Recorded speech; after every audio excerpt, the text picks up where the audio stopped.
Welcome to LivGen. In this video, we'll show you how to use our gesture avatar feature to create professional videos with specific gestures.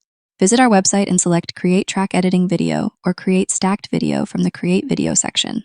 Alternatively, you can find it in the Avatars or Templates sections. In Digital Avatar, select the avatar marked with a blue icon at the bottom left and click the plus button. Choose a voice-driven option or input your script in text-driven mode. Select a voice you like, and it will automatically be synthesized into the editing track. Next, in the Action section, add specific gesture movements to your avatar based on the needs of your script. Of course, you can further customize your video by editing text, subtitles, images, background music, and more as needed. For example, disable default subtitles, add your uploaded background image, adjust video aspect ratio, image duration, and avatar position. Add a suitable BGM, align its duration with the video, and adjust its volume. When all settings are complete, click Compose.